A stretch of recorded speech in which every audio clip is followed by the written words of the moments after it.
강사 소개를 위해 조은희 서초구청장님을 잠시 자리로 모시겠습니다.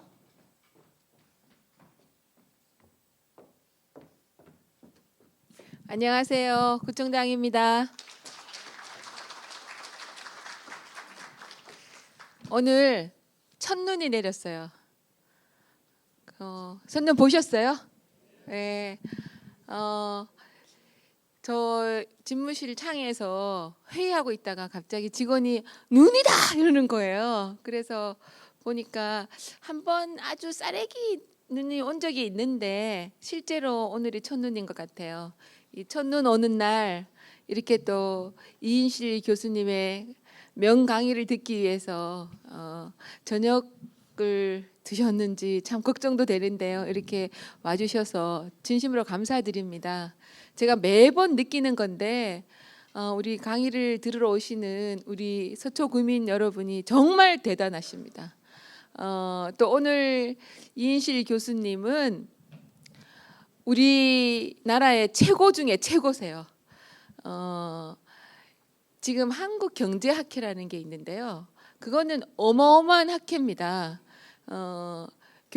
우리 교수님들이 다 회원이시고 그런데 최초로 여성 교수님인 우리 이인실 교수님이 한국경제학회 회장을 지금 역임하고 계시죠. 그래서 유리천정을 깨신 분이다 생각하고 제가 평소에 존경합니다. 오늘은 이제 세계 경제가 어떻게 변할 것인가, 또 그 세계 경제의 패러다임에 한국 경제의 미래는 어떤 건가, 이런 것을 강의해 주실 텐데요.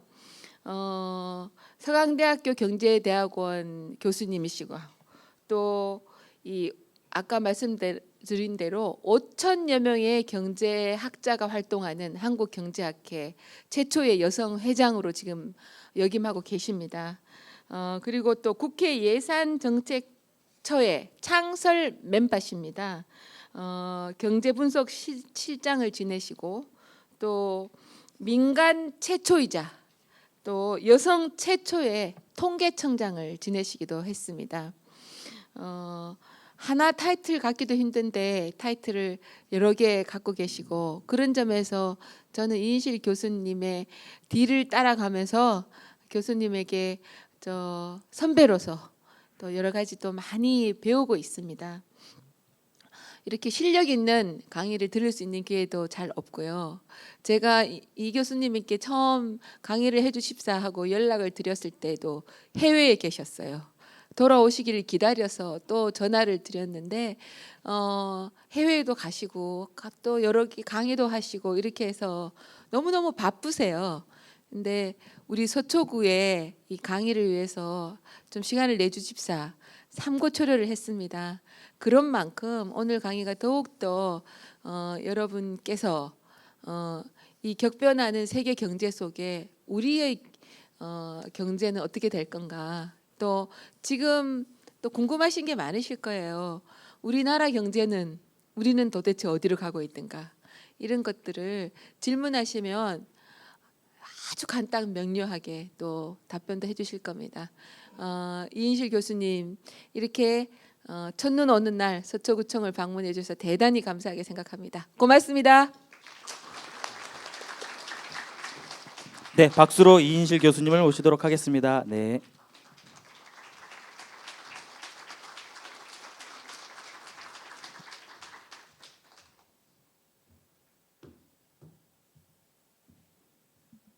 여러분 안녕하세요. 서강대 이인실입니다. 오늘 총장님이 너무 멋있게 말씀해 주셔가지고 기대에 충족 못할 것 같다는 불안감은 예감이 드는데, 제가 구청을 갔다가 서대문구청 빼놓고는 처음 와봤어요. 근데 너무 분위기도 좋고, 그리고 제가 강의를 뭐 기업인 상대 그리고 학생 상대를 많이 해봤는데 이렇게 일반인 구민 상대한 건 처음이어가지고 야 이걸 어떻게 하면 좋으냐 했더니 무조건 쉽게 해라. 근데 경제가 또 어렵잖아요. 그리고 제가 또 해피림을 학회장을 이렇게 경제가 어려울 때 맡아가지고 올해 여러분 아시겠지만 그 경제 성장률이 아직 이제 한 달 남았잖아요. 그런데 올해 경제 성장률을 여러 곳에서 예측을 하고 있는데 이제 정부는 공식적으로 바로 지난 주말에 한국은행이 2.0%다라고 얘기를 했고 뭐 여러 KDI 이런 데서 2.0을 했는데 사실은 한 열심히 뭐 정말 있는 재정을 다 들어부으면 1.95 나옵니다. 반올림에서 2.0이에요. 그래서 다른 이제 민간은 1.9다 이렇게 하고 하는데 왜냐하면 이게 왜 중요하냐면 일자를 다른 적이 없어요. 저희가 2% 내려간 적이 있긴 있는데 4번이 있어요. 54년도에 한 번, 뭐 80년대 초반에 한 번, 그리고 외환위기 때, 그리고 글로벌 금융위기 때. 그리고 그러고 난 다음에 그때 다 충격 때문에 그랬고 떨어진 다음에 다 올라갔어요. 쫙. 근데 이번에는 다음번 요번 이제 전망 나온 거 보면 2.3% 정도, 뭐 2.2 이렇게 나오는데요. 그거는 이제 소위 전문 용어로 기저 효과. 지금 떨어졌으니까 그게 비례해서 올라간 거지. 아마 체감을 거의 못 하실 거예요. 그래서 이런 경제를 간 적이 없어요.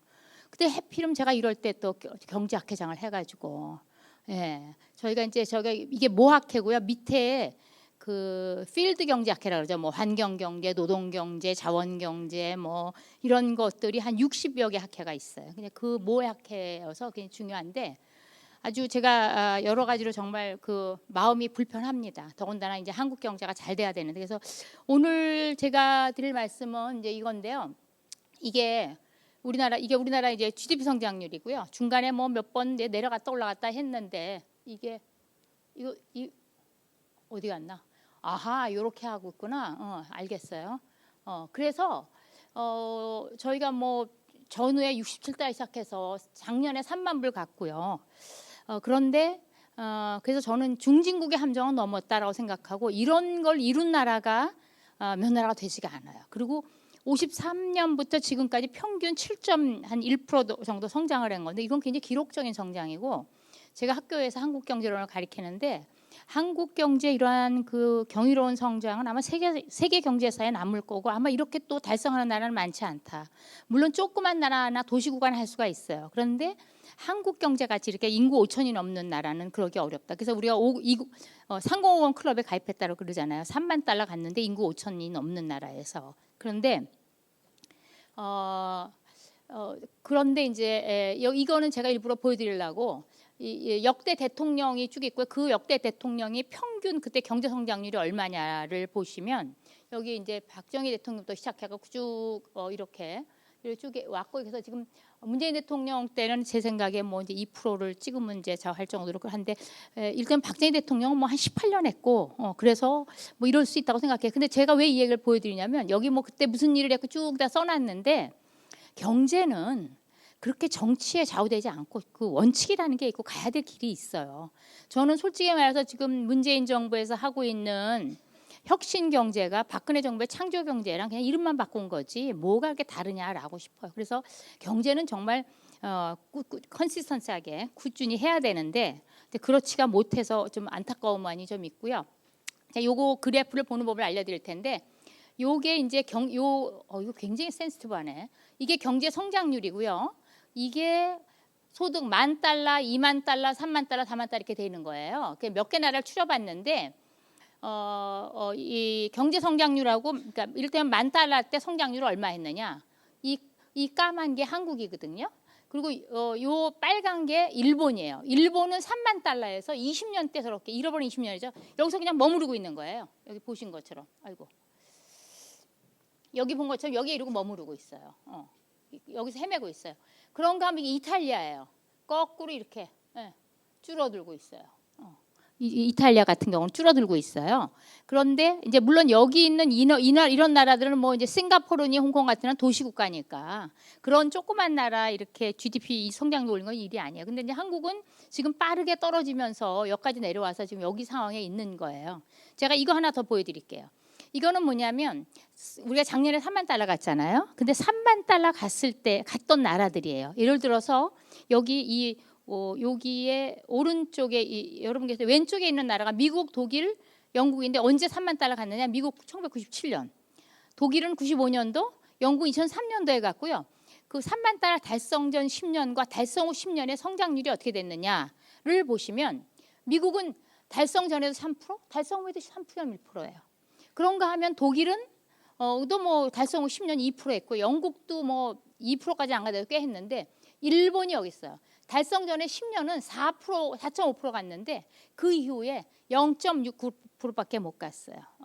그 이제 거기에는 굉장히 그 얘기만 하려고 하면 시간이 긴데 굉장히 이제 여러 이유가 있어요. 근데 이제 한국이 일본 따라간다는 얘기를 많이 하잖아요. 똑같이는 안 가지만 상당히 비슷한 패턴을 가고 있고 그러한 실수는 가면 안 됩니다. 우리가 지금. 근데 이제 그리고 여기 그래서 거기 또 그다음에 스페인, 이탈리아 다 그래요. 그래서 우리가 지금 여기 왼쪽에 있는 나라로 갈 것이냐, 오른쪽에 있는 나라로 갈 것이냐라는 기로에 지금 서 있고요.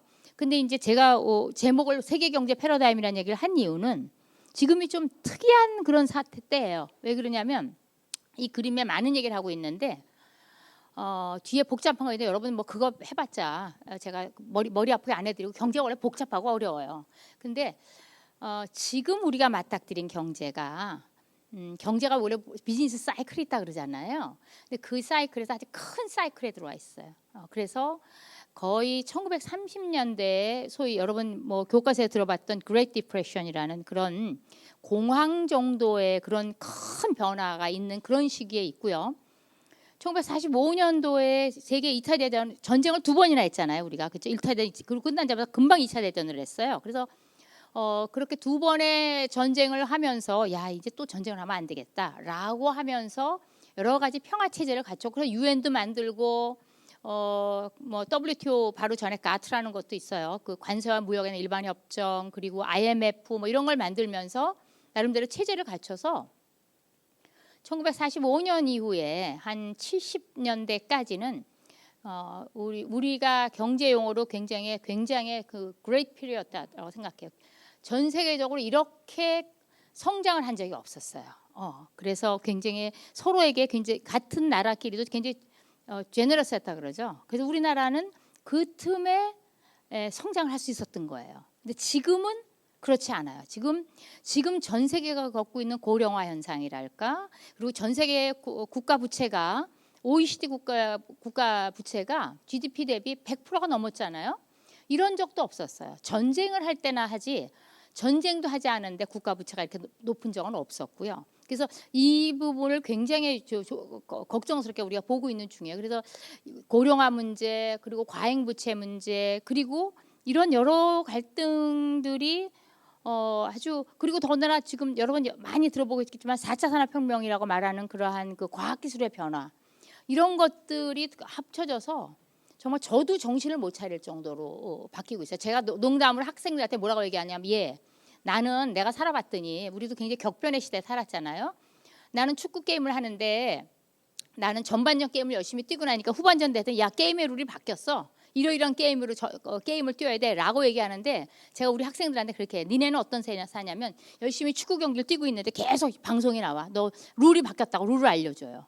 그런 세계에 사는 정도로 굉장한 그런 변화의 와중에 우리가 있다라고 생각하셔야 돼요. 네.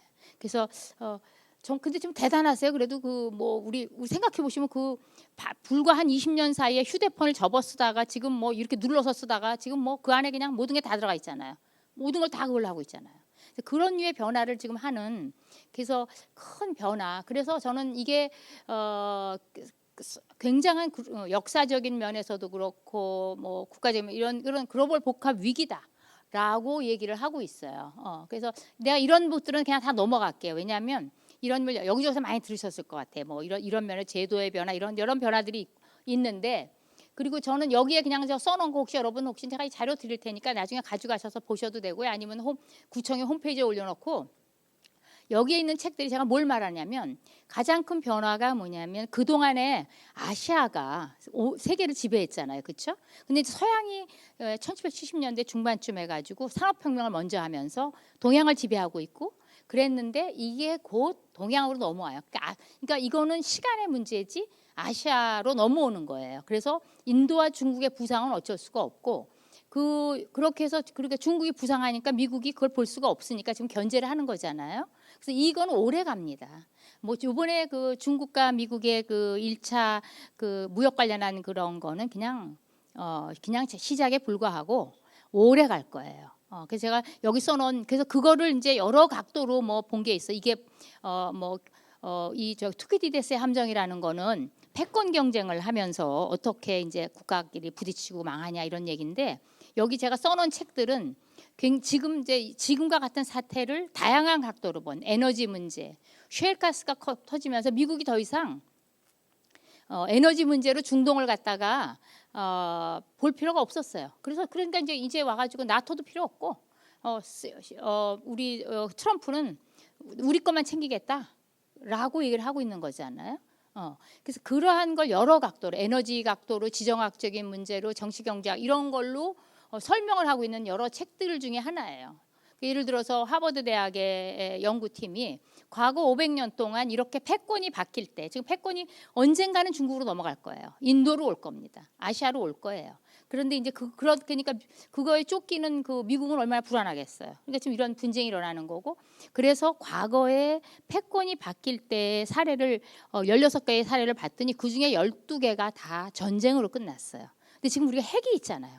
전쟁하면 다 같이 망하는 거예요. 그래서 계속 국지전을 하고 있고 이런 것이 이제 경제 문제로 다 나타나고 있고 더 이상 그렇게 봐주지 않아요. 사실 우리나라가 67년도에 가프트에 가입할 때 관세 및 무역에 관한 협정 가입할 때 우리나라가 수출로 먹고 산 나라인데 굉장히 많이 봐준 거예요. 그래서 이거 한번 읽어보시면 좋겠다라는 생각이 들고요.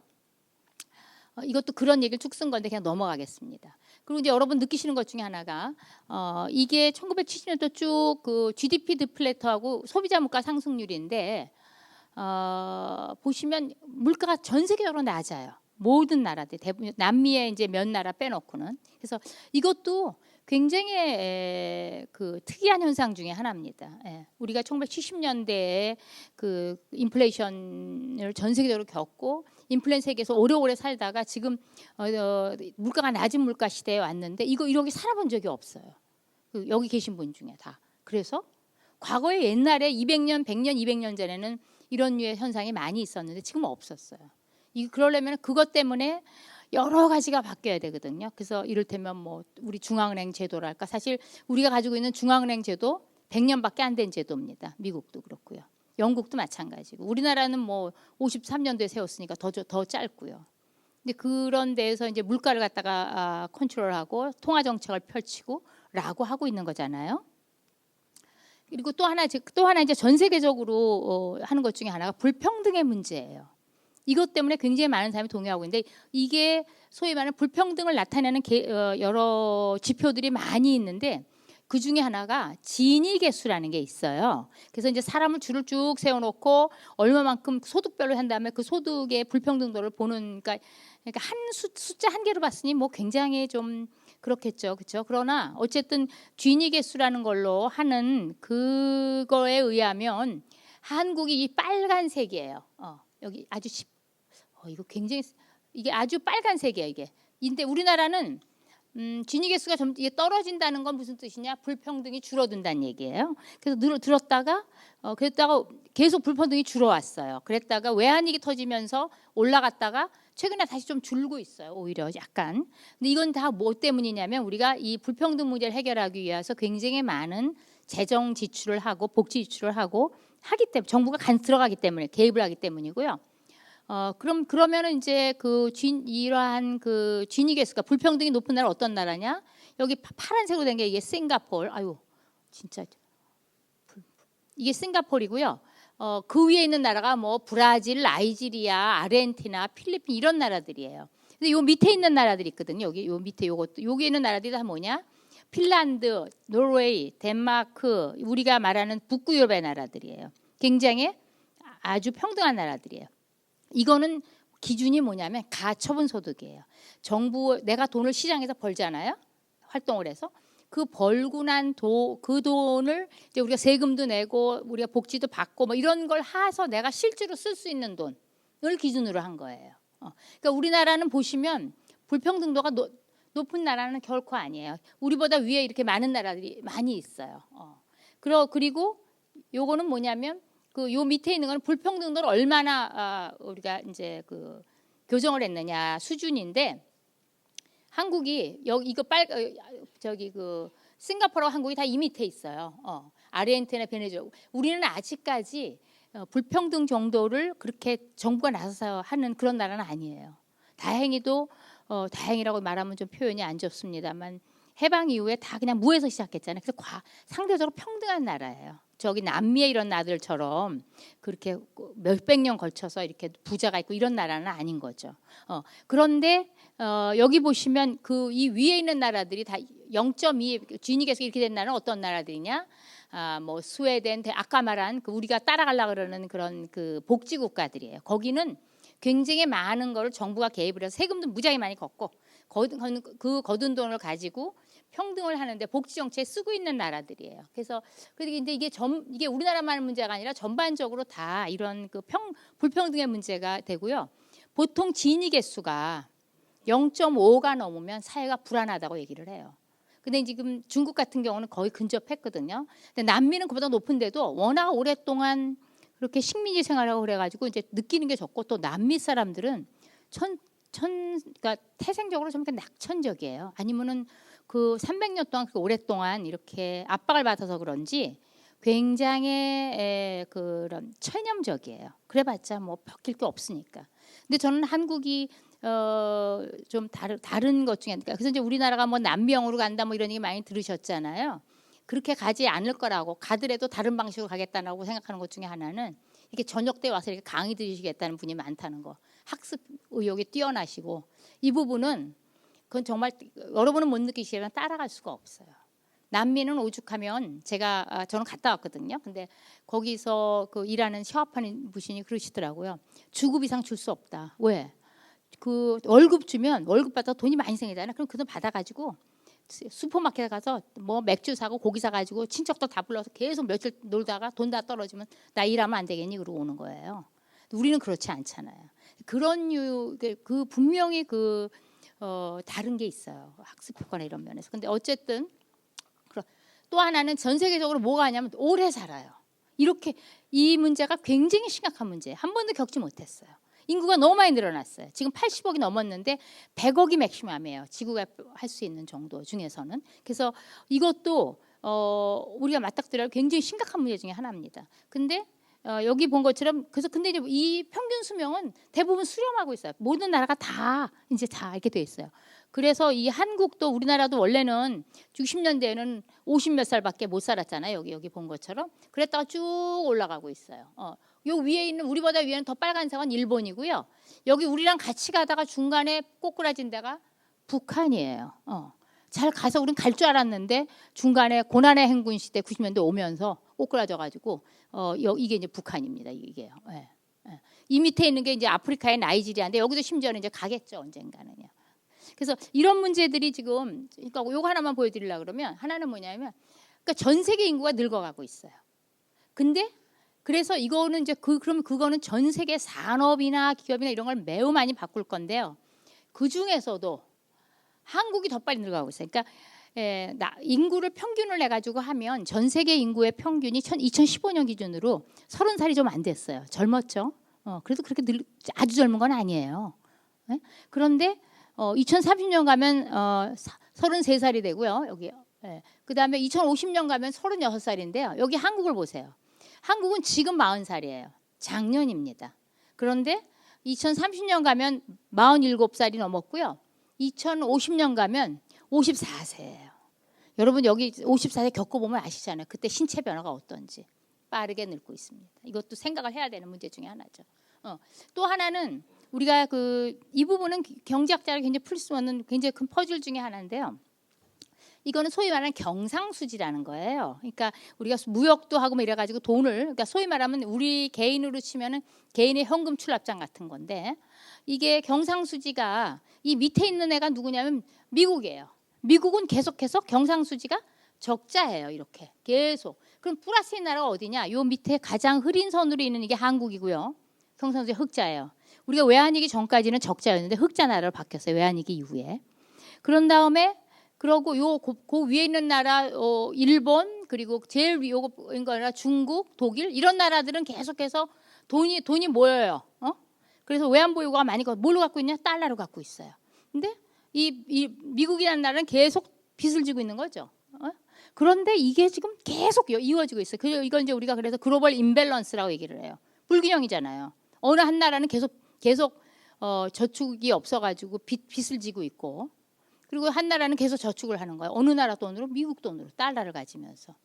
이 글로벌 임밸런스가 얼마나 갈 것인가. 이거 교정한다고 지금 중국한테 대고 미국이 니네 나라 우리나라에 와서 너무 장사를 잘해가지고 무역수지 흑자를 가지고 있으니 무역수지 흑자가 뭐 200억 달러가 넘고 그다음에 외환위를 조장하고 이런 나라를 보고서 내가지고 맨날 한 다음에 얘는 무슨 환율 조작국 뭐 무슨 국 이래가지고 그것 때문에 그거에 걸리면 미국에 대한 수출에 있어서의 제재를 주고 뭐 이런 일을 하잖아요. 그게 다 이제 이것 때문에 연장선상에 있는 거죠. 계속 임밸런스가 이어지고 있고 이런 게 얼마나 지속될 수 있을까 참 걱정이 되죠. 그래서 여러분 아마 기억하실지 모르겠지만 거의 10년마다 위기가 있었어요. 80년대에. 그런데 자세히 또 들여다보면 우리끼리 경제하는 사람 얘기를 하는데 한 번은 그 위기가 신흥국에서 오고 한 번은 선진국에 왔어요. 번갈아 가면서 20년씩, 10년씩. 그래서 우리나라 90년대에 외환위기 왔을 때 우리만 온 게 아니라 아시아 전체다.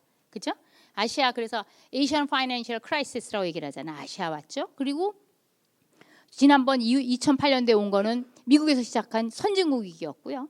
이번에도 이제 신흥국에서 올 차례여 가지고 뭐 우리뿐 아니라 뭐 아르헨티나는 이미 구제금융 갖고 뭐 러시아, 터키 뭐 이런 나라들 다 흔들려 가지고 IMF가 개입을 하고 전 세계 그 중앙은행들이 공조를 하고 이렇게 했어요.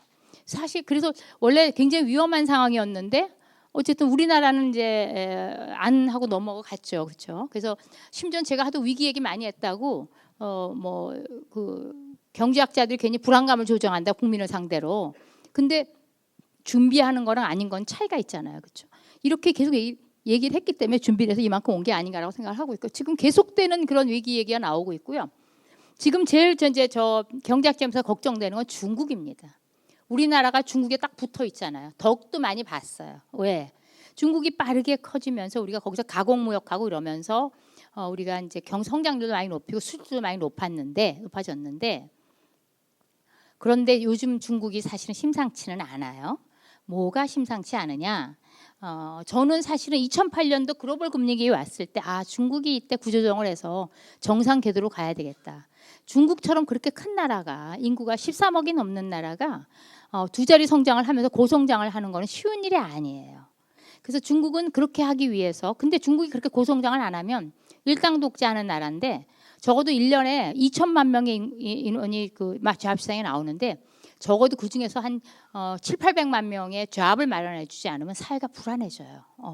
그래서 고성장을 끌고 가는 거예요. 근데 글로벌 금융위기 딱 왔을 때 그래서 이게 지금 중국에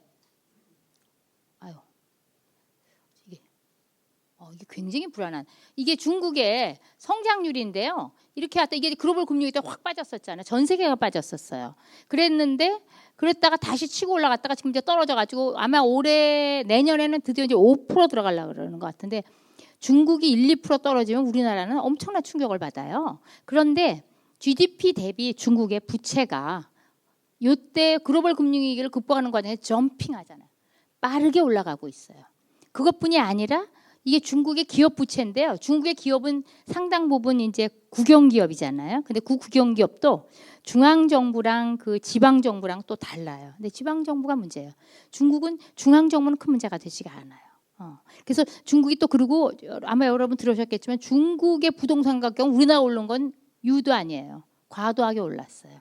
그래서 중국의 과도한 부채, 그다음에 부동산 그런 여러 문제들이 물론 중국은 일당 독재이기 때문에 끌고 나가겠지만 그게 우리한테 줄 영향이 분명히 있어요. 올해 우리나라 수출이 드디어 이제 아마 11월까지 12개월 내내 마이너스였고 두 자릿수 마이너스 제 생각에 한 10% 마이너스 10% 정도 될 것 같은데 이런 적은 없었거든요. 2016년도 그때 빼놓고는. 그런데 거기에 결정적 영향은 미중 무역 분쟁 때문이에요. 우리나라가 거의 중국하고 직접적으로 무역에 중국이 차지하는 비중이 한 24%, 한 4분의 1 정도 되고요. 거기다 대만, 홍콩 따로 치거든요. 거기 합치면 30%가 좀 넘고요. 그게 문제가 아니고 중국이 하는 이를테면 뭐 유럽이랄까 이런 데에서 다시 한번 돌아서 오는 그런 것까지 합치면 우리나라에 주는 영향이 무지하게 큰데 중국이 계속해서 이 위기가 얘기가 나오고 있어요. 그래서 이 부분이 굉장히 이제 걱정이 되는 부분 중에 하나입니다. 그래서 제가 이걸 일부러 이거 갖고 나왔는데요. 이게 이코노미스지에 했건 건데 이게 용이에요. 용을 지금 시진핑이 타고 있는데 이 뭐라 그러냐, everything is under control이라고 얘기해. 잘 돼가고 있어. 근데 저렇게 수직 낙하하고 있잖아요 지금요. 그래서 좀 이제 걱정스러운 상황입니다. 그리고 또 생각보다 굉장히 많은 일이 이 경제 문제 아닌 일들이 일어나고 있는데 이 비하인드에는 다 경제 문제가 있어요. 브렉시트, 또 예를 들어서 트럼프 같은 사람이 미국의 대통령이 된 거는 누군가 찍었을 거 아니에요. 샤이 아메리칸이 그러는데 이런 비하인드에 다 경제 문제가 있습니다. 그리고 이 유럽의 난민들 지금 넘어오는 거, 그리고 또 유럽의 인구들의 상당 부분이 뭐냐면 난민들 넘어가. 여러분 유럽 여행 가서 소매치기 안 당해본 사람 거의 없더라고요. 온갖 요즘 소매치기 수법이 점점 발달해가지고 별난 소매치기가 다 있는데 그게 다 유럽 애들이 하는 게 아니라 거기에 완 난민들이 너무 살기 어렵기 때문에 그래요. 제가 유럽 갔었는데요. 프랑스 파리에서 공항에 이렇게 오는데 무슨 봉고차 같은 거 타고 왔는데 이제 이 무릎에다가 핸드백을 올려놨더니 거기서 대사관에 나온 직원이 깜짝 놀라면서 빨리 밑으로 내려놓으라고. 얼마 전에 조수미가 거기 오다가 그 2인조 그 오토바이 있잖아요. 한 사람 오토바이고 뒤에 타가지고 망치로 그걸 부시고 그 핸드백을 가져갔다는 거예요. 근데 그때 무슨 생각을 하셔야 되냐면 어이구 대단하네 이런 게 아니라 그 핸드백을 훔쳐가는 사람은 그 사람도 목숨 걸고 하는 거예요. 오토바이 타면서 하는 거 얼마나 위험해요. 그런 정도로 할 정도면 이 사람들은 사는 게 무지하게 어려운 거예요. 근데 그런 일이 벌어지고 있는 중이죠 지금. 거기는 뭐 특히 독일이 뭐 심각하죠. 그 지난 파리에 그 걸핏하면 테러가 있잖아요. 영국도 있었죠. 뭐 그러니까 이런 일들이 일어나는 거는 다 그만큼 살기 어렵다는 거고 아베 같은 인간이 나타나가지고 저렇게 미국 경제 아니죠 일본 경제라 우리하고 이렇게 하는 것도 다 정치적인 문제지만 그 비하인드는 경제 문제가 있고 그 영향을 지금 많이 받고 있습니다. 그래서 제가 경제학자지만 이 비경제적인 그런 정치 문제에 더 관심 갖고 매일매일 보고 있어요. 그걸 봐야지 내가 이해가 되는 거죠. 그래서 이게 이제 2000년 초반과 2000년도 10년부터 18년까지의 세계 경제 성장률인데 우리만 떨어지는 게 아니라 세계 경제 성장률 자체가 떨어져 있고 우리가 원하는 했던 그런 전통적인 그 중후장대 산업이라고 그러죠. 제조업. 이 산업이 끝나가고 있어요. 그것 때문에 성장률이 줄어들고 있고 그래서 저는 이제 글로벌 성장의 패러다임이 바뀌고 있다라고 생각을 하는데 그러나 잘 나가는 게 있어요. 그게 뭐냐? 그 전통 제조업에다가 기술을 얹힌 그런 부분은 잘 나가고 있어요. 그런데 근데 여기 보면 이제 그래서 그런 나라들이 불과 뭐 10년 사이에 연평균 성장률이 16.8%면 대단한 거죠, 그렇죠? 근데 우리나라는 여기 이거 다 미국 거잖아요, 그렇죠? 네. 그런데 그리고 또 하나 또 바뀐 것 중에 하나가 옛날에 무역 그러면 뭐 물건을 날르고 자동차를 팔고 뭐 이런 거 생각하셨는데 요즘은 서비스 무역이 그 상품 무역보다 더 성장률이 높아졌어요. 근데 우리나라는 서비스가 계속 적자예요. 우리가 경상수지는 흑자인데 다 상품 팔아서 뭐 열심히 뭐 만들어서 파는 거지 서비스는 다 적자입니다. 이게 좀 그래서 이 부분이 너무 걱정이 되고요. 또 큰 패러다임 바뀐 것 중에 하나는 옛날에는 제조업하고 이렇게 그런 그래서 우리 그동안 수출이 잘 됐던 이유 중에 하나는 뭐냐면 조금이라도 임금이 싸면 배가 워낙 점점 커지고 배 만드는 기술이 좋아져가지고 거기다 물건 실어가지고 또 옆에 가서 다시 거기서 가공하고 또 옆에 가고 그렇게 해가지고 가장 싸게 물건을 만들어내는 그런 기업이 이길 수 있었어요. 그래서 이제 우리가 소위 말하는 글로벌 밸류 체인이라고 얘기하는데 그게 무너지고 있어요. 그럴 필요 없어졌거든요. 그래서 근데 우리나라는 아직도 거기에 편승해서 아직 제조업을 못 버리는 거예요. 우리가 어떻게 해서 이 제조업을 만들었는데 자동차 산업, 해운, 철강 너무너무 중요한데 이게 정리를 못 하고 있는 거예요. 벌써 20년째 지금 이렇게 헤매고 있어요. 한번 우리나라 과거에 잘 나가는 10대 수출 상품을 쭉 보시면 제가 너무 데이터가 많아서 안 갖고 왔는데 보시면 10년마다 굉장히 빠르게 우리는 적응을 했어요. 그래서 우리나라를 왜 해외에서 그렇게 얘기하잖아요. 다이내믹 코리아 이렇게 얘기하잖아요. 뭐가 다이내믹이냐? 경제학자 입장에서 춤을 잘 춰서가 아니고요. 경제 입장에서 다이나믹이라는 건 뭐냐면 세계 경제가 용tum칠 때 우리나라가 먼저 움직여요 항상. 그래서 그랬는데 최근 들어와 가지고는 글로벌 그 사이클을 우리나라가 못 따라가고 있어요. 처지고 있어요. 잠깐 따라간 게 2016년, 17년 반도체 슈퍼 사이클 왔을 때 빼놓고는 거기를 따라가지 못하고 있어요. 이 상태로 가면 좀 곤란하겠다라는 생각을 지금 하고 있습니다. 그리고 옛날에는 GDP 1% 오르면 거기에 따라 일자리가 생겼는데 우리나라 일자리가 생기고 있지 않아요. 왜? 이 사이클을 못 따라가고 고용 사이클을 패러다임을 못 따라가고 있기 때문에 여기 본 것처럼 미국이나 일본은 따라가는데 우리는 지금 이러고 있는 거예요. 지금. 네. 과거 최근에 들어와서 특히나 더 이런 현상이 나타나고 있어요. 그래서 제가 이건 그냥 신문에서 본 거예요. 여러분 많이 들었을 거 아니에요. 뭐 아래 공포, 뒤에 공포, 뭐 수출 문제, 뭐 지금 경제 문제 이게 다 지금 우리한테 더군다나 제가 아직 그 인구 문제는 얘기도 안 했어요. 요번에 새로 나온 데이터에 의하면 요번에 3분기 합계 출산율 아시잖아요. 남자 여자 둘이 만나가지고 애를 2.1명을 낳아야 돼요. 2명 아니고 조금 더. 그래야지 인구가 유지가 되는데 우리나라 작년에 0.98이었고요. 요번에 0.8로 또 떨어졌어요. 도시국가 아니고 이런 나라는 없었어요. 이거는 굉장히 큰 변화를 가져올 거예요. 그래서 그래서 그거 뭐 이런 여러 가지 문제들이 놓여 있는데 저는 제 이제 경제학적 용어로 하면 제일 걱정하는 게 뭐냐면 자 그러면 그 애를 낳으라 그러는데 안 낳는데 물론 낳도록 노력을 해야 되겠지만 그것도 그거고 그러니까 우리가 어떤 생산하기 위해서 자본하고 노동을 넣고 나머지 그거를 가지고 있는 자본과 노동을 해가지고 잘 만들어내는 걸 우리가 생산성이라 그러는데 생산성을 높여야 되는데 그게 빠르게 떨어지고 있어요. 제가 오늘 혹시 집에 가서 제가 오늘자 동아일보에 제가 그 칼럼을 썼는데 그 이제 정부를 뭐 너무 대놓게 자꾸 깬다 그래갖고 저한테 제가 요즘 요주인물로 찍혀가지고 좀 가능한 한 부드럽게 쓰려고 그래가지고 제가 일본의 사례를 들면서 설명을 좀 드렸는데 일본이 왜 저렇게 잃어버린 20년을 갔을까라는 거에 여러 해설이 있어요. 뭐 일본이 뭐 금융 정책을 뭐 또 썼다가 뭐 재정 정책 했다 이런 뭐 그런 류의 얘기도 있고 그렇지만 이제 저희가 또 들여다보는 것 중에 하나는 1980년대랑 1991년대 일본의 버블이 꺼졌거든요. 85년대 프라자 합의를 하면서 미국이 이제 윽박질러 가지고 엔화를 갖다 강세로 용인을 하고 이렇게 가면서 갔는데 생산성이 그 80년대에는 잘 나가다가 90년대 뚝 떨어져요. 여러 이유가 있어요. 그 중에 하나가 뭐냐면 일본 특유의 그러한 뭐 고용 관행 이런 걸로 인하여 바뀌질 않은 거예요. 그리고 일본이 ICT를 그 기존에 있는 뭐 도소매업이나 이런 기존의 업에다가 적용을 해가지고 신산업을 만들어내야 되는데 그걸 못했어요. 바로 얼마 전에 혹시 신문 보셨는지 모르겠지만 파나소닉이 반도체 문 닫은 거 아시죠?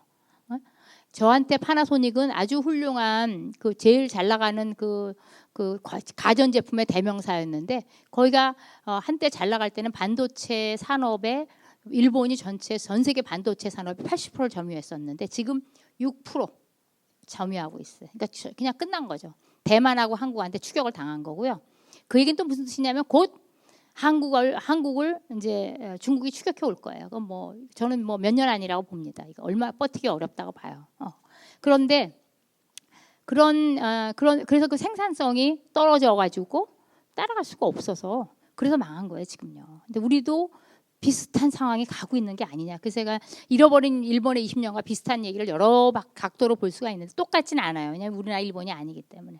그 중에 하나가 너무나 빠르게 생산성이 떨어지고 있다. 이건 이제 우리가 프로젝션 하는 거고 이 부분은 이 부분인데 이렇게 빨리 떨어질 수는 없어요.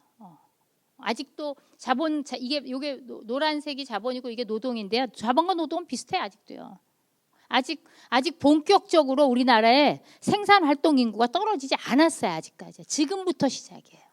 네, 작년부터 시작됐어요. 근데 이제 그 방법은 그러면 어떻게 애는 안 낳는데 있는 거라도 좀 활용을 해야 될 거 아니에요. 그게 지금 우리가 해야 될 일 중에 하나입니다. 네. 그래서 이제 그런데 이제 이거 보여드리는 거예요. 우리가 자랑하는 가전, 철강, 석유, 화학, 자동차, 디스플레이, 조선 이런 것들 다 지금 이렇게 안 좋아요. 여기 본 것처럼 반도체 하나만 빼놓고는. 근데 그 반도체가 지금 사이클이 끝나니까 우리가 지금 수출이 이렇게 마이너스 10%씩 가고 이러는 지금 상황입니다.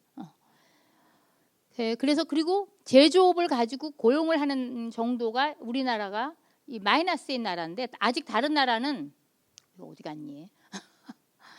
여기 이런 나라는 근데 우리나라는 지금 여기 마이너스인 나라 여기에 있는 거죠 지금요. 그래서 근데 이제 그런데 그러면 서비스업을 가야 된다는 얘기 아마 20년 얘기했어요. 제가 기억하기에. 왜 안 되느냐? 뭐 여러 이유가 있어요. 여러 이유가 있는데 이제 그 가장 큰 건 이제 규제죠. 놔주지를 못하는 거예요. 저는 여러분 어떻게 생각할지 모르지만 타다 같은 경우는 그거를 지금 운수사업법을 놓고 운수사업법을 위반했네 안 했나를 놓고 그거를 하는 거는 말이 안 돼요. 왜냐하면 차원이 다른 얘기를 하고 있는 건데 전 차라리 돈을 모아서 그 택시 운전사들 분들한테 그냥 돈을 드렸으면 좋겠어요. 그분들한테. 그리고 새롭게 가야 되는 거죠. 저희 학교 교수 중에 그런 관련된 우리가 지금 왜 그쪽에서 여러분 많이 들어보신 것 중에 하나가 우버니 에어비앤비 이런 얘기 들어보셨잖아요. 근데 우버는 택시 사업이라는 게 있어가지고 굉장히 큰 저항에 부딪혀가지고 가지 못했고요. 에어비앤비도 우리나라에서 불법이에요. 근데 에어비앤비는 이제 그 숙박 사업이잖아요. 거기에 상대편이 어디예요? 호텔이에요. 호텔은 대기업이잖아요. 생각보다 그렇게까지 저항이 없어요. 그래서 저희가 조사해 봤더니 그 우리 제가 지난번에 이제 국제학술대회를 하면서 학교 서강대 근처에서 했는데 우리가 모신 그런 그 외국 분들이 다 뭐 하나 봤더니 호텔에서 안 자고 홍대 근처에 있는 그 에어비앤비에서 다 거기서 잔 거예요. 이를테면 무슨 오피스텔 이런 거 하룻밤 자는데 3만 원이래요. 시설 좋고 그 비싸봤자 5만 원이라는 거예요. 모텔 호텔에서 자요. 홍대 근처에 놀기도 좋고 막 이런데. 그래서 그게 암암리에 굉장히 많이 되고 있고요. 그래서 어떤 일이 발생했느냐? 호텔 가격이 못 올라가요. 예. 그리고 퀄리티가 좋아졌어요. 그게 뭐가 좋아? 그럼 누가 좋아요? 국민들이 소비자가 좋은 거 아니에요? 우리가 왜 정책합니까? 소비자한테 좋으라고 한 거지. 미안한 얘기지만 택시 운전사 잘해드려 그런 건 아니잖아요. 그러니까 그분들이 살기 어려우면 다른 방법으로 구제해드리고 가야 되는 게 맞지. 그거 갖고 운수사업을 해서 검찰이 그거 가지고 잣대로 얘기하는 건 아니라는 거죠. 그건 변화하는 걸 지금 못 읽는 거예요. 그래서 이것도 이제 제가 보여드리면 똑같이 이게 용어가 좀 어렵긴 한데 이 미국은 부가가치가 서비스 부가가치 창출할 만큼 취업자가 늘어나고 있는데 우리나라는 취업자는 늘었는데 부가가치는 줄었어요. 그게 무슨 뜻이냐? 서비스업에 일하는 사람이 더 많은 사람이 들어갔는데 가치 창출은 많이 못했으니까 그거 갖고 나눠 먹게 한다는 얘기예요. 더 열악해진 거예요. 그래서 정말 이 부분은 우리가 획기적으로 변화를 해야 되는 게 맞아요. 근데 기득권이 포기를 안 하는 거예요 지금. 그런 여러 가지로. 그리고 지금 제가 학교에 있지만 애들이 정말 제가 학교에 뒤늦게 갔거든요. 제가 다양한 직장을 하고 교수가 저의 5번째 직장입니다. 그래서 너무 뒤늦게 갔는데 그래도 뭐 학교 간 지 한 13년 됐는데 그때 애들 얼굴이랑 지금 얼굴이 너무 달라졌어요. 애들이 너무 어둡고요. 보통 뭐 무슨 공무원 하느라고 보통 3년씩 그 골방에서 면벽 수행해요. 그래가지고 그 마음이 어떤 마음이겠어요? 되고 난 다음에 그 잡을. 너무 미안하고 전 기성세대로서 제가 정말 잘못했구나라는 그런 미안한 마음을 엄청 가지고 있는데 왜 그러냐? 우리 애들 다 70% 대학 보냈잖아요. 한둘밖에 없어요. 남들이 어쨌든 간에 내는 꼭 대기업에 들어가야 되는데 그 대기업 300이 넘는 대기업 일자리가 14%밖에 안 돼요. 다 거기 보내야 되는 거예요. 그거 하려고 계속 기다리는 거예요. 그리고 대기업 안 들어가면 너는 왜 거기 갔니라고 또 물어보시죠. 중소기업 갔다고. 그런데 우리나라는 여기 본 것처럼 이게 이제 제가 실제로 통계청 데이터를 한국은행 데이터를 해서 본 건데요. 제조업은 왜 애들이 다 가느냐?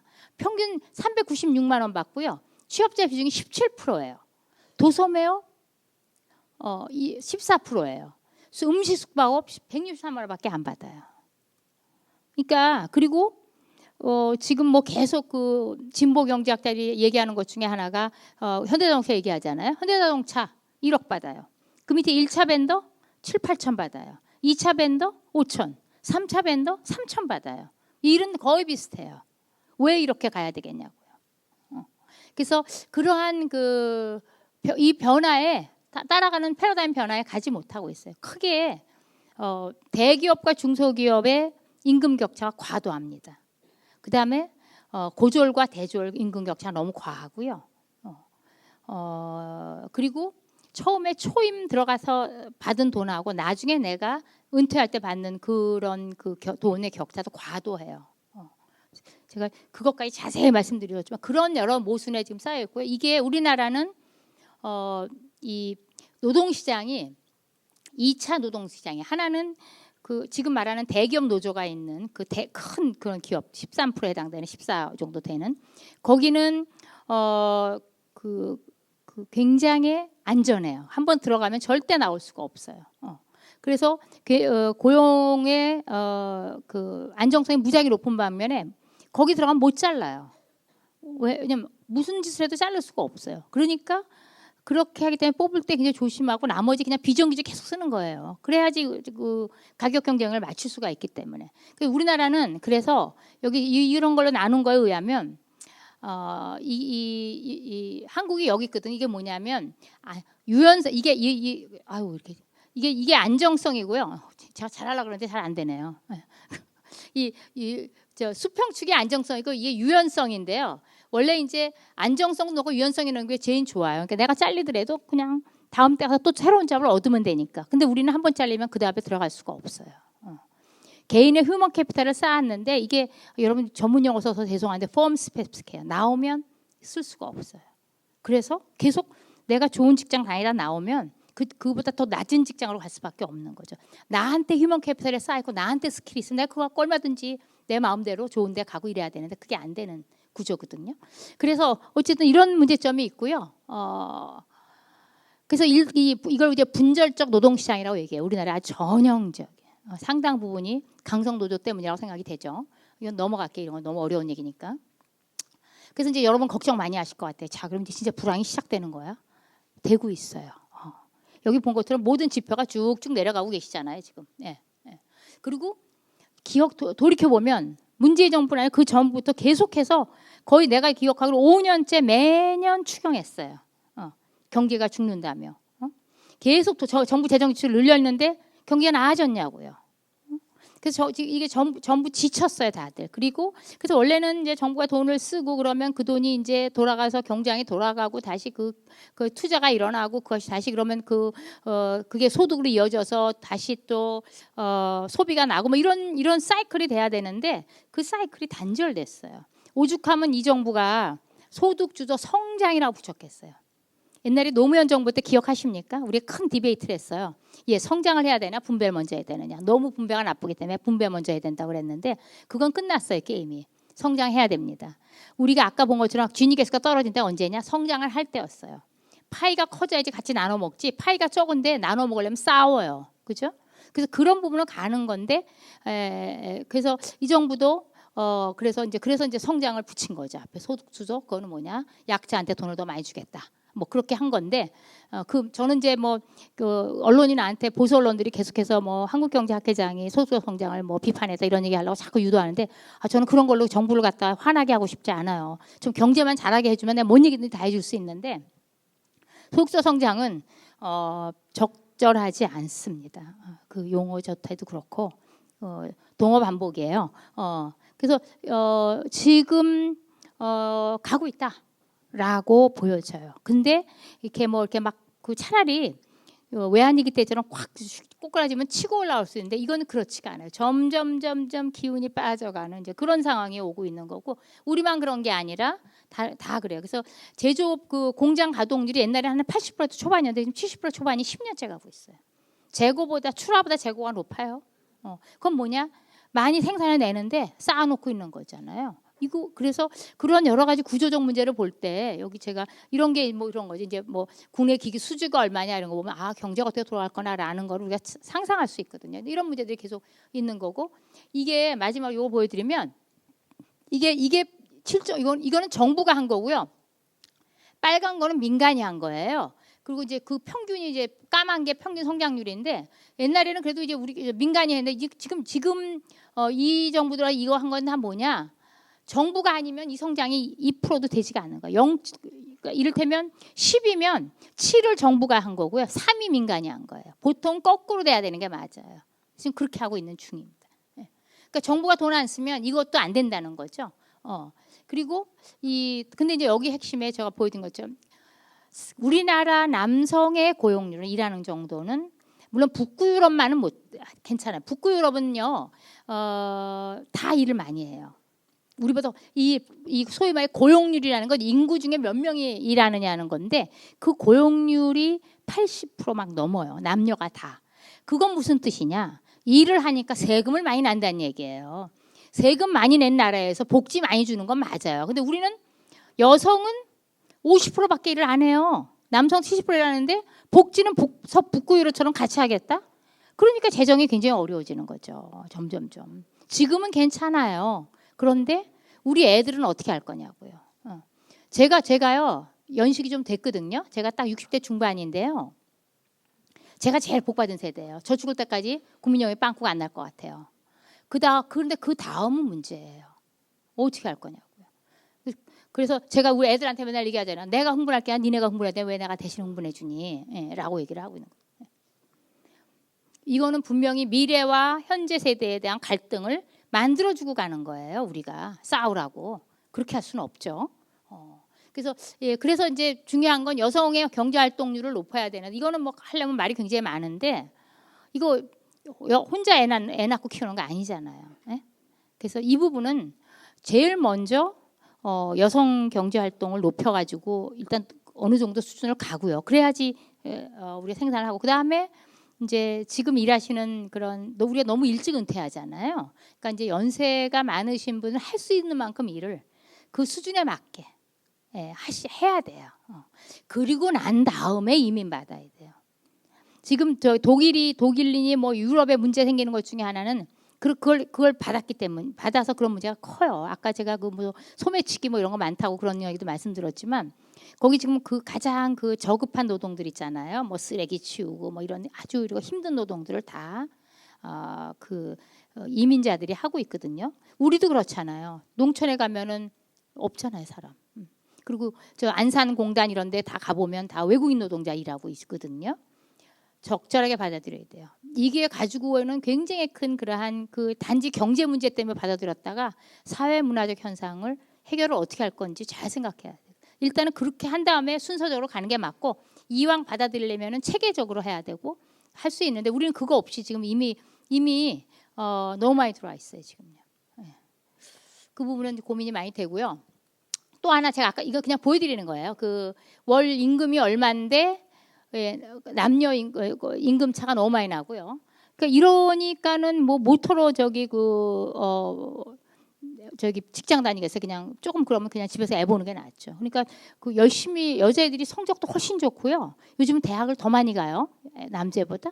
근데 그렇게 가르쳐 놓는데 집에 가서 애 보면 어떻게 하겠다는 거예요. 그래서 그리고 또 하나 또 문제점은 뭐냐면 이게 고졸 임금인데요. 고졸 임금이 이게 12,000원인데요. 이게 요 몇 개 뭐냐면 고졸 임금을 100으로 봤을 때 중졸은 84% 받고요. 거기에 전문 대졸은 113% 그리고 대졸은 150%예요. 이런데 어떻게 대학을 안 보내요? 그렇죠? 그러니까 이것도 과도한 거죠. 그러니까 이를테면 독일은 어릴 때 이렇게 애를 보고 애마다 특성이 있잖아요. 얘는 머리는 나쁜데 애가 성실하고 이런 애들이 있잖아요. 그런 애들은 메카닉을 시키면 되겠네. 그리고 공부 잘하는 애들은 뭐 정부에서 돈 줘가지고 대학 보내가지고 공부시키고 그런 걸 할 수 있어도 되는 이유가 내가 고등학교 나와서 메카닉을 하더라도 사는데 지장이 없어요. 근데 우리는 고졸과 대졸과 임금차가 이렇게 나는데 어떻게 대학을 안 보냅니까? 그래서 대학 나와도 일하는 거는 고졸 일을 하고 있어요. 전 대표적인 게 그게 은행 같은 데예요. 은행은 그렇게 돈을 많이 주고 그렇게 한 정도의 일이 아니에요. 은행 초봉이요. 우리나라랑 일본이나 대만 이런 게 비교하면 우리나라가 거의 더블이에요. 그래서 제가 그 학교에서 애들한테 이제 그런 얘기를 해요. 야, 어디 직장에 들어가면 절대 3년 내에 나오지 말아라. 왜냐하면 네가 거기서 밥값하려 그러면은 3년은 있어봐야지 알고 네가 맞는지 조직이 틀렸는지. 근데 네가 정말 나올라 그러면 부모님하고 상의하고 부모님이 절대 말 안 들으면 그때 나한테 와라. 그럼 내가 이제 네가 맞는지 틀린지 알려주겠다. 그래서 나한테 이제 연락 오는 애들이 있는데 애들이 대부분이 다 은행 간 애들이에요. 월급 많이 요즘 애들은 뭐냐면요. 어떻게 하냐면 쭉 보고 월급 순서대로 가는 거. 그 족보가 돌아요. 어디 돈 얼마 주더라. 그런데 은행 많이 주잖아요. 갔다가 무지하게 실망하는 거죠. 본점에 근무하면 괜찮은데 지점에 근무하면 그거는 대졸 애들이 할 일은 아닌 거죠. 그 상냥하고 심성 착한 애들이 서비스 정신 좋으면 되는 거죠. 그래서 이제 그런 얘기를 이제 말씀을 드리고요. 이거 넘어갈게요. 과거에 제가 보여드렸어요. 우리나라 일자리가 늘었다는데 과거 10년 동안 일어난 일자리인데 다 어디서 늘어나느냐? 눈에 보이죠? 보건복지 일자리예요. 이거 다 누가 한 거냐?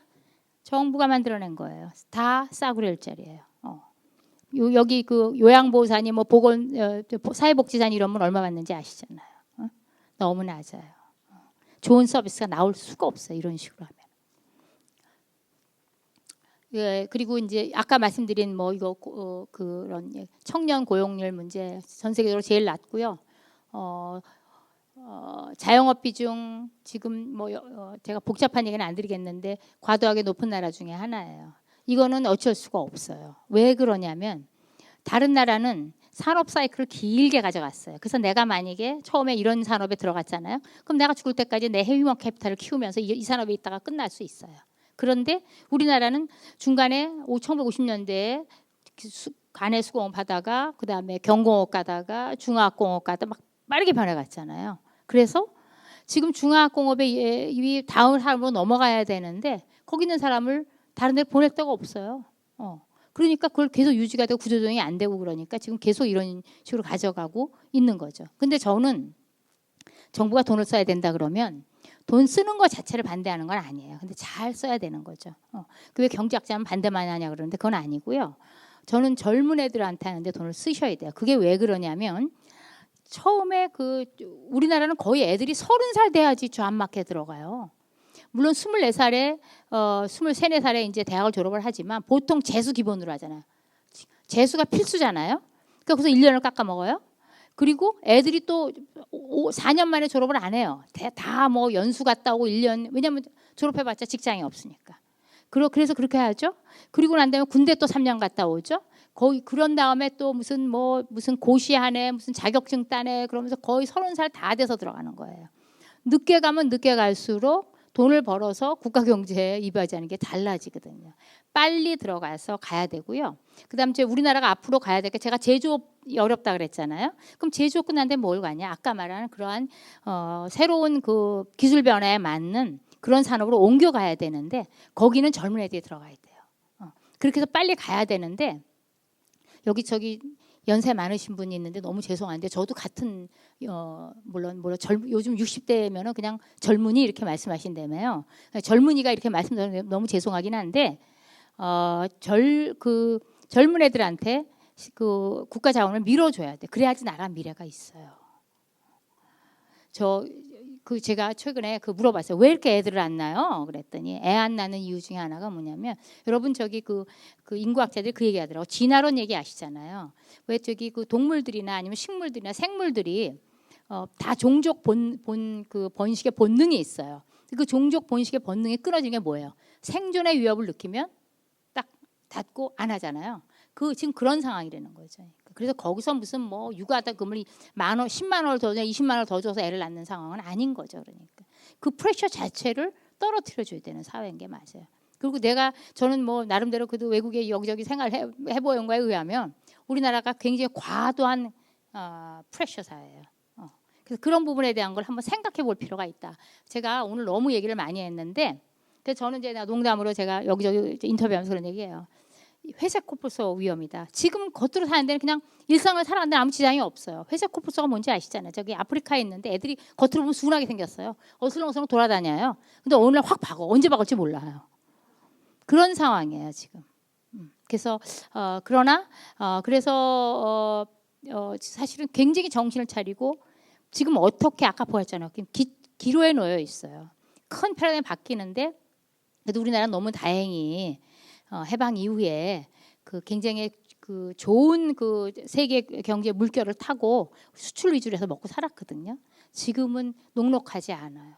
각자 도생의 시대라 그래요. 그래서요. 다 서로만 나만 잘 살겠다라고 생각하는 시대인데 한국은 거기서 어떻게 되느냐. 정신을 정말 그때 했던 것보다 10배 이상 차려야 되는데 지금 너무 해이해진 거예요. 그리고 근데 이 정부는 미안하긴 한데 너무 경제에 신경을 안 쓰시고 예.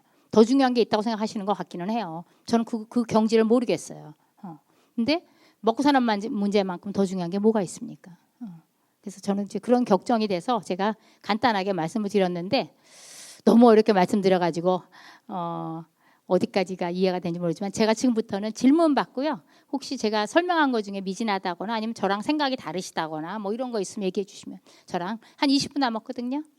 같이 얘기하시면 좋을 것 같아요. 제가 여러분들 눈높이에 맞춰서 말씀을 드렸는지 잘 모르겠어서 괜찮아요. 자유롭게 아무 얘기나 해주시면 제가 성의껏 답변하겠습니다. 말씀해 주시죠.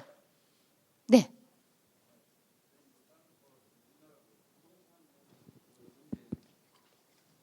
부동산 형제 그 상황에 대해서 잠깐 말씀드리려고 하는데요. 네. 예, 그 지난번에 그 지표나 여러 가지 그 데이터를 봤을 때 우리나라는 그렇게 과도한 그 부동산 가격이 형성된 게 아니던데 OECD 국가 중에서도 뭐 한 29위 정도인가 그 정도밖에 안 되고. 뭐 기준으로죠? 그러니까 뭐 물가 지수나 그다음에 국민 총 소득이나 여러 가지 지표를 합해서 봤을 때 우리나라는 그렇게 과도한 가격이 아닌데도 자꾸 이제 언론에서는 뭐 이렇게 뭐 거품이다 뭐 그렇게 실질적으로 근데 그 서울 시내에서도 예를 들어서 변두리에는 1,000만 원짜리 평당 가격이 있는 아파트도 있는가 하면은 뭐 물론 강남 요지에는 뭐 1억 평당 아파트도 있지만은 이렇게 자본주의 시장 경제라는 게 다양성이 존재를 하는 게 그게 정상이 아닌가 나는 그렇게 생각하는데 자꾸 이제 그 정치적으로 그런 걸 이용을 하는 것 같아서 좀 근데 경제 이론상으로 봤을 때 이게 자연스러운 현상 아닌가요? 맞습니다. 예. 예. 맞아요. 왜냐하면 지금 비싼 거는 비싼 거고 싼 거는 싼 거죠. 그렇죠. 그렇죠. 그건 수요가 있기 때문에 이게요. 그러니까 그 지금 아까 부동산이 했다 그러는데 사실은 전국 다 이렇게 평균한 그런 거는 그렇게까지 오르지 않았어요. 근데 이제 특정 지역이 많이 오르고 그것도 이제 또 오히려 정부가 정책을 꼭 해가지고 왜 같은 실수를 반복하는지 모르겠어요. 노무현 정부 때 했던 똑같은 실수를 똑같이 지금 반복하고 있잖아요. 같은 실수 안 하겠다 그래놓고는. 정말 그 부분은 정말 안타까워요. 부동산 정책은 전형적으로 실패한 정책이고요. 보통 우리가 정책을 하려고 그러면 이제 거기에 대한 비하인드의 그런 논리가 있어요. 이건 이래서 이렇게 그러는데 부동산 정책만 전공하는 부동산 경제하는 그런 학자님들 말에 의하면 따라갈 수가 없다는 거예요. 논리가 없어요. 그냥. 그래서 그야말로 전형적인 그런 다른 논리가 지배하고 있는 그런 거고 아마 뭐 세계 다른 나라에 비해서 그렇게까지 오른 건 아니죠. 상하이나 뭐 홍콩이나 뭐 이런 데 비하면. 부동산은 제가 드릴 말씀이 많은데 설명하자면 무지하게 복잡해요. 미국이 왜 저렇게 하고 있느냐 아니면 다른 나라 어떻게 하냐면 그 나라 고유의 부동산 정책이 있거든요. 그래서 그거로 같이 봐야 되는데 우리나라는 좀 독특해요. 그래서 그렇게 따라서 할 건 아니라고 생각하고 전 뭐 다른 건 모르지만 부동산 정책은 전형적으로 실패한 정책 중에 하나라고 봅니다. 또요. 예. 우리나라 경제가 지금 어렵다는 거는 전부 다 느끼실 겁니다. 제가 한 70년 넘게 살았지만은 그 살아온 느낌 중에서는 네. 현재가 제일 어려운 것 같습니다. 근데 우리 현재 정책 바탕이 최저임금제를 갑자기 올렸지 않습니까? 네. 거기에 대한 충격이 컸고 또 한 가지는 우리가 모든 물건을 만들려면 전기가 들어가잖아요. 원전은 그 폐쇄로 인해서 원가 상승이 또 한 가지 문제가 있어요. 거기에 인건비가 올라갔지, 그 전기요 요금이 올라갔지. 네.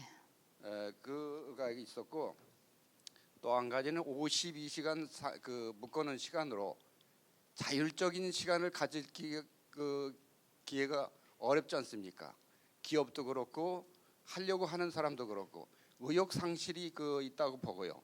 이런 거를 타개해 나가려면은 우리나라 정책이 빨리 변경돼야 된다고 생각하는데 우리 교수님은 어떻게 방법이 그것 때문에 있는지요? 제가 힘들어요. 제가 누누이 이 최저임금제도 그렇게 빨리 오르는 건 아니다. 저희가 근데 그 최저임금을 올린다 그래가지고 그렇다 그러면은 저소득층의 그 혜택이 가냐? 그것도 아니고, 그죠? 오히려 잡을 뺏는 효과가 있고, 또 아까 원전 것도 말씀드리지만 뭐 환경 문제 무지하게 중요합니다. 그래서 그거는 이해를 하는데 이렇게 빠르게 원전을 다 포기하고 나머지 재생에너지로 가는 그런 나라는 다 어디 다 없어요. 사례를 제가 보여드릴 게 굉장히 많이 있습니다. 근데 그거를 포기 못하는 건 정말 왜냐하면 그거에 대한 만약에 모든 국민이 동의해서 우리는 환경 때문에 안 하겠다라고 하면 비싼 전기값 내고 써야죠. 근데 전기값 따라 안 올리고, 그러니까 한전에 적자만 쌓이는 것이고,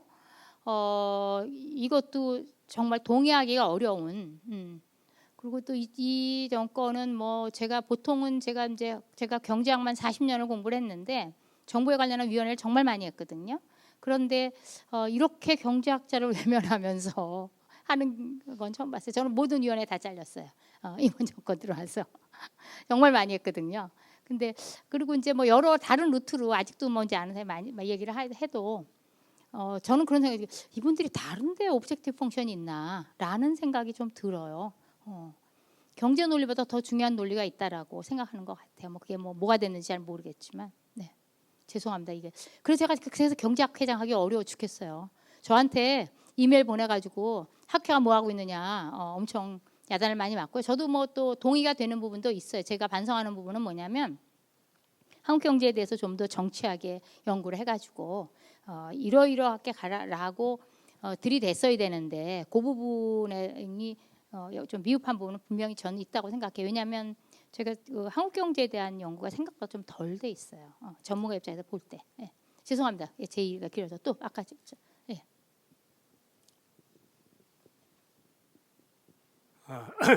저는 우리나라가 왜냐하면 정치하는 게 이제 뭐랄까 대통령이 다 신이 아니잖아요. 네. 대통령이 신이 아니라고 각 분야에 전부 다 몰라요. 대통령이 또 잘하는 분야도 있겠지만 모르는 분야가 너무 많단 말이에요. 네. 그러면 그 밑에 참모들을 네. 잘 써야 되는데 네. 지금 현재 그 참모들이 네. 잘 못하는 것 같아요. 지금 전문가가 아니라는 거죠. 그게 우리나라의 지금 아마 이제 그런 것 같아요. 예. 저건 것 같은데. 네.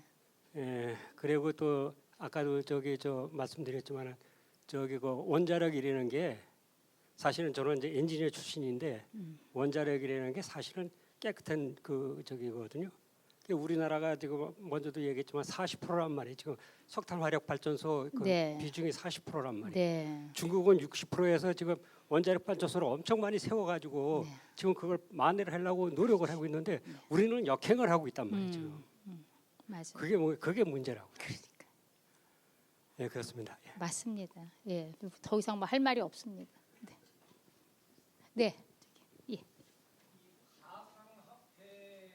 예. 네네. 또 외국 근로자들을 네. 우리가 인권 어떻게 해가지고 우리 한국 사람들과 똑같이 월급을 줘야 된다 그렇게 얘기를 하는데 저희 기업하는 사람으로서는 왜 월급 주는 것까지 나라에서 간섭을 하느냐? 예를 들어서 100만 원 주라고 해도 사람이 없으면 120만 원 주는데 그걸 강제적으로 규정을 하니까 어떤 문제가 있냐면 저희는 이제 건설업도 하고 있는데 건설업을 한 기술자들이 없어요. 숙련된 기술자들이. 그러니까 외국 근로자를 쓰다 보니까 하자가 많이 납니다. 그래서 참 그 문제가 심각한데 교수님의 생각은 어떠신지요? 저희가 처음에 첫 단추를 잘못 낀 부분이 외국인 근로자 문제는 좀 그런 부분이 있고요. 나라마다 조금씩 달라요. 그래서 어떤 나라는 처음부터 외국인은 철저하게 이제 관리하면서 월급을 다르게 가져가고 그러는 나라도 있고 우리는 이제 그렇지를 못했죠. 지금 되돌리기는 무지하게 어렵죠.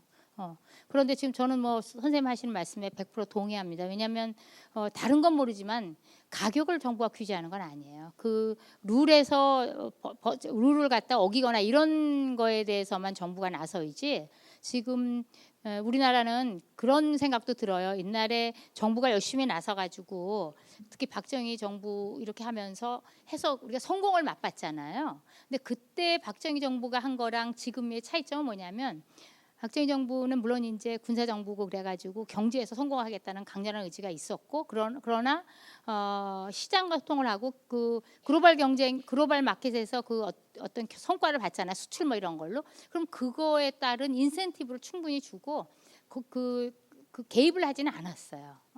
근데 지금 정부의 이제 문제점은 가격에 규제가 들어가는데 이거는 경제 입장에서 굉장히 좋은 정책이 아니다. 왜냐하면 그건 시장에서 이루어져야지 가장 적절하게 이루어지고 가는 거지. 정부가 신이 아닌데 그걸 어떻게 알아요? 그래서 지금 아마 다른 거는 모르지만 주 52시간 그 부분이 제일 부작용이 크고 그건 아마 BH에도 그거를 느끼고 그거는 후퇴한 걸로 알고 있어요. 예, 그거는 뭐. 느끼고 있는 것 같아요. 근데 어느 정도 이미 근데 저질러 놨기 때문에 어느 만큼 예를 두고 뒤로 물러서느냐 그거에 대한 고민을 하고 있는 거지. 전형적으로 실패한 정책이라고 생각을 합니다. 네. 미래에 관한 이야기 한 가지 여쭤보겠습니다. 아까 말씀하신 대로 제조업에 대한 거는 세계적으로 전체적으로 과잉 생산이 되다 보니까 여러 가지 문제점이 있죠. 그런데 그 경제 성장이 되고 자산업무가 되려면은 각 작은 기업들이 만드는 물건이나 서비스가 팔려야 될 시장이 있어야 되는데 그 시장이 현재 상황에서 보면은 옛날과 다르게 상황이 바뀌었기 때문에 옛날식의 경제 성장은 상당히 추구하기 어렵다는 거 이제 증명이 돼 있는 것 같아요, 그죠? 그런데 그럼 과연 앞으로 무엇을 먹고 우리는 과연 무엇을 먹고 살 것인가? 아까 교수님 말씀처럼 그 연금 문제 같은 경우도 우리 세대는 그래도 먹고 살았는데 어쨌든 간에 손자 세대 내지는 이런 세대는 빚만 갖고 간다. 걔네들에 대한 어떤 꿈과 희망과 미래는 어디 있는가? 그럼 거기에서 저희 보면은 기대와 믿음을 갖도록 하는 대전환. 그래서 아주 저거는 추상적인 말인데 구체적으로 그 리딩 인더스트리를 뭘 잡고 어떻게 해갈 것인가. 그래서 우리가 많은 사람들이 이야기하는 알고리즘을 통한 새로운 변화를 주도하는 말을 한번 해보자. 그런 이야기들이 일부 층에서 많이 되고 있는 것 같거든요. 그러면은 우리 경제학이나 아니면은 정책이나 이런 데서 그런 아까 박정희 대통령 이야기하셨는데. 박 대통령의 그 성공의 이야기는 국내에서 시장을 만들어줬다는 거죠. 어쨌든 폐쇄를 해놓고 이 뭡니까 수입 장벽을 딱 치놓고 국가 내수 시장은 만들면 판다. 뭐 가액 경쟁에 관계없이 그렇게 이제 시장을 만들어줬는데 정부나 어디든 간에 그런 알고리즘을 사줄 수 있는 데가 있는가? 그리고 그런 거를 이 융성시킬 수 있는 그런 거는 갖고 있는지 그런 거를 학계와 정책하는 사람들이 어떤 회합을 갖고 어떻게 지금 방향을 잡고 있는지 한번 설명을 해봐 주시면 좋겠네요. 저는 우리가 이제 옛날에는 저 박정희 시대 때는 그 우리 중화공업 간다 그러면서 74년에 중화공업 선언하면서 했고 그게 80년대 초까지는 이제 잘 뭐 세계경제에서 했다가 80년대 중후반에 그것 때문에 퀀텀 점프를 하잖아요 우리나라가. 그런데 지금은 이제 그런 류의 그런 중화공업 이런 건 아니지만 아까 말한 IT를 접목한 이런 부분의 거는 갈 게 많고요. 그리고 여기저기서 이제 많이 우리가 저기 실증이 되듯이 우리 가지고 있는 문화예술 같은 거 그리고 IT 쪽이나 아니면 무슨 뭐 화장품 뭐 그다음에 제일 대표적인 게 의료 이런 거 있잖아요. 그리고 영화 산업도 그래요. 저는 제 기억에 제가 영화 산업 오픈하면 우리나라 영화 죽는다고 제가 그때 이제 이코노미스트 일 때 영화인들이 49인의 단체가 모여가지고 매일 돌아가면서 이메일 보내요. 이러면 나라 망한다. 근데 그때 오픈했기 때문에 지금 우리나라 영화 기생충 같은 영화 지금 아카데미 바라보고 있는 이런 상황이잖아요. 일단은 나가서 싸울 수 있게끔 해줘야 되는데 대표적인 게 의료 같아요. 우리나라 사람만큼 머리 좋고 손재주 있고 이런 데가 없거든요. 그래서 우리나라가 제가 볼 때 이제 그런 류의 것들이 몇 개가 있는데 그걸 뛸 수 있게 해주는 게 중요한데 그거를 이제 뒤에서 잡고 있는 거죠. 여러 규제로. 그래서 그런 부분에 대해서는 저는 아까 말대로 우리나라 국민성이 참 훌륭한 분들인 것 같아요. 제가. 그래서 요즘에 경제학자가 오히려 그런 데 관심이 있어요. 과연 우리가 이런 지금 각자 도생의 시대에 글로벌 마켓에 나가가지고 이제 정부의 옛날처럼 이런 거 부딪히지 않고 살아남을 수 있을까? 살아남을 수 있을 것 같아요.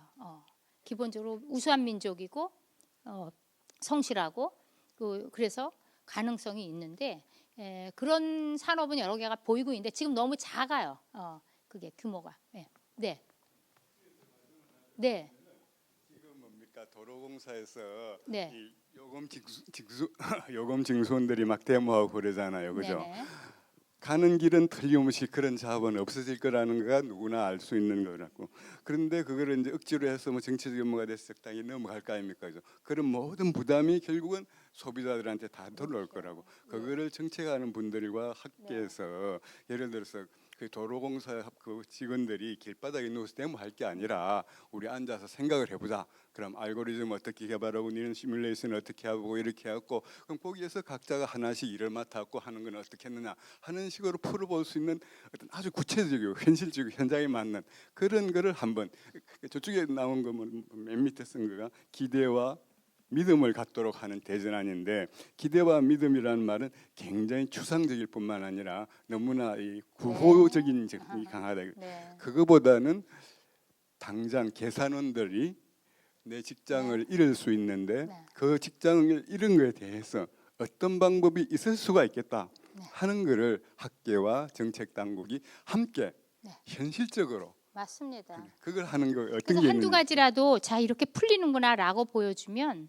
우리가 갈 수가 있죠. 근데 지금 많은 문제들이 다 그렇게 가야 되는 문제들이에요. 다 왜냐하면 이미 이게 이제 경제가 많이 이렇게 축척이 돼가지고 이익 단체들이 부딪히고 있고요. 누군가를 뭔가 나가려 그러면 누군가의 이익을 갖다가 침해해야 되는 그런 짜인 사회가 됐기 때문에 우리가 근데 그런 연습을 많이 안 했어요.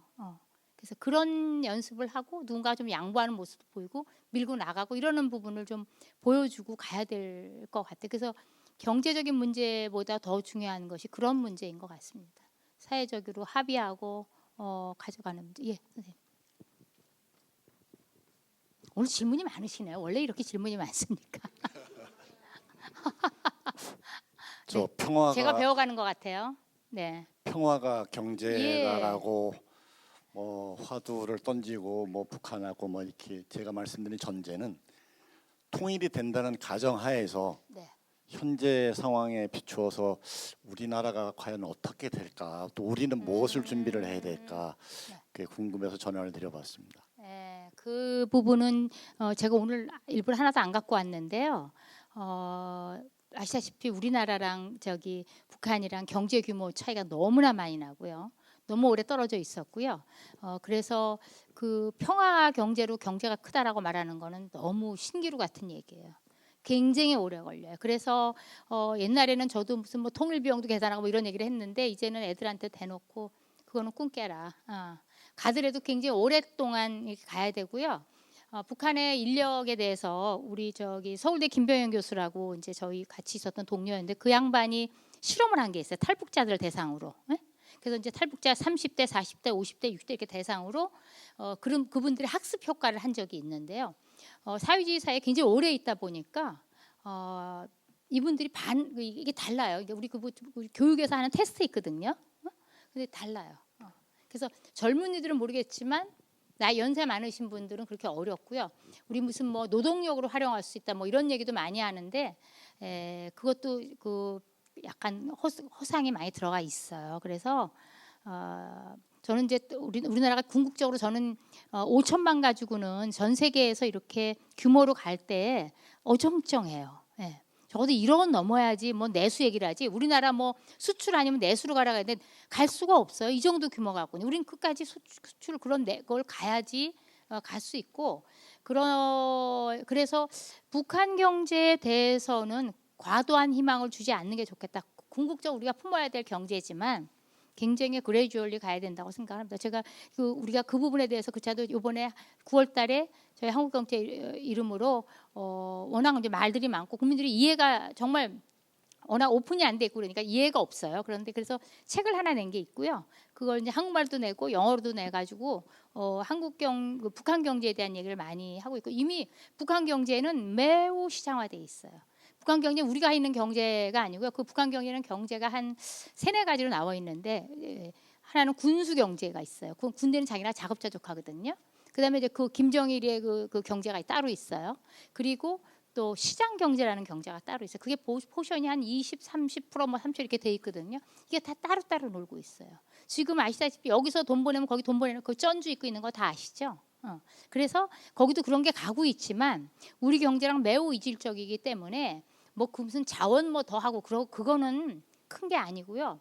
길을 닦더라도 닦는 건 좋아요. 그건 뭐 그러면 건설업자는 좋겠죠. 그러나 그 길을 닦아서 어떤 부가가치를 만들 수 있느냐. 그럼 뭐 공장하고 뭐 해서 날라야 될 거 아니에요. 길이란 그런 거잖아요. 근데 그런 거 외에는 별로 바라볼 게 없고 시간이 오래 걸립니다. 그래서 길게 보셔야 됩니다.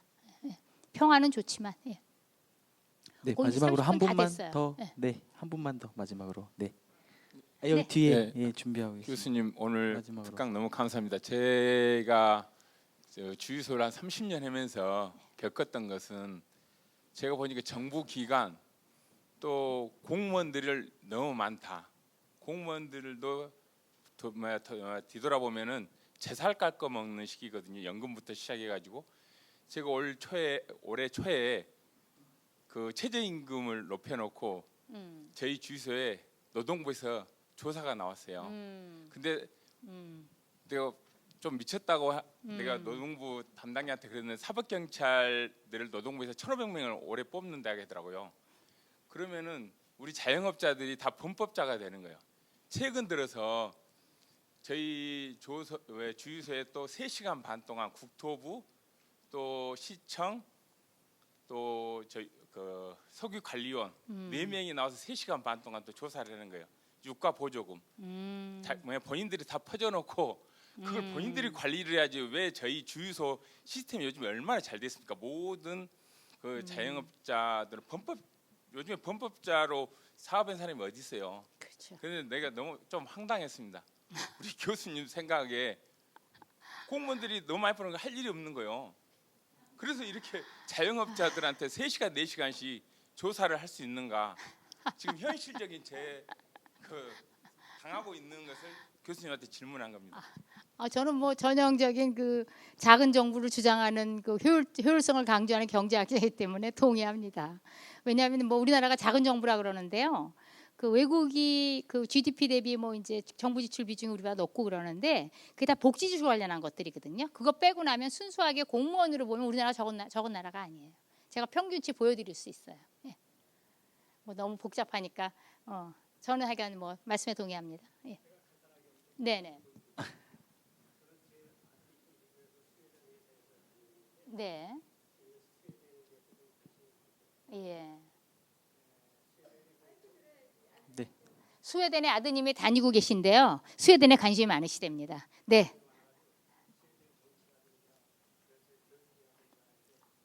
교육에 대해서만 좀 제가 잠깐 말씀을 드리겠습니다. 네, 그러시죠. 스웨덴 그 교육 시스템은 전부 다 그 공짜입니다. 네.